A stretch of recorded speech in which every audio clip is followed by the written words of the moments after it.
दोस्तों, एक दिन मेरे दोस्त ने मुझे फ़ोन करके कहा कि दवाएं लेने के बाद भी उनकी मम्मी का बीपी बहुत ज़्यादा हाई है और नीचे नहीं आ रहा है। उनकी लाइफ के लिए हमें डर लग रहा है। ये कहते कहते वो रोने लगे। मैंने कहा चिंता मत करो, मैं एक नुस्खा बताता हूँ, उसे तुरंत बनाकर दो। और एक एक्यूप्रेशर भी बता देता हूँ जो कितना भी बीपी हाई हो जाए तुरंत काम करेगा और 5-7 मिनट में ही बीपी नॉर्मल आ जाएगा। मैंने कहा कि एक कटोरी पुदीने की पत्तियां मिक्सी में डालो, साथ में 2-3 चुटकी काली मिर्ची का पाउडर और थोड़ा सा पानी डाल लो और इसको पीस लो। पुदीने की चटनी बन जाएगी। पुदीने की इस चटनी की 2-3 चम्मच तुरंत इनको खिलाओ। उन्होंने कहा कि हम अभी बनाकर इसे खिलाते हैं। फटाफट 2 मिनट में ही उन्होंने चटनी तैयार कर ली और तुरंत उनको खिला दी। 5-7 मिनट में ही उनका आराम आने लग गया।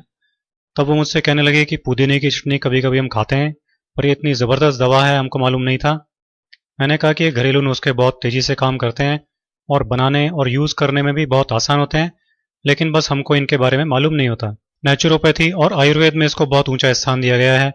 अब आप ऐसा करना कि अभी तो हर 2 घंटे से एक एक चम्मच ये पुदीने की चटनी को खिलाना और फिर कल से दोनों टाइम खाना खाने के साथ इसे खिलाना। इससे बीपी नॉर्मल रहेगा, बढ़ेगा नहीं।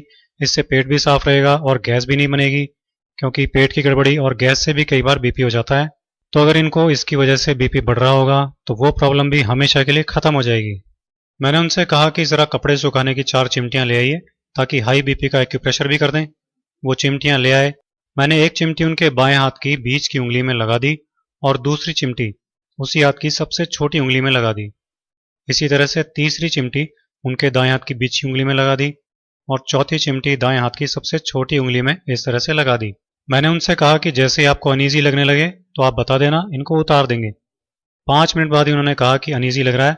तब मैंने उन चिमटियों को उतार दिया और फिर बीपी नापा तो बीपी नॉर्मल था। सब लोग ये देखकर चकित रह गए। मैंने कहा कभी भी ऐसी बात हो तो इसे तुरंत कर डालना और इसे रोजाना दिन में एक बार इसी तरह से करना।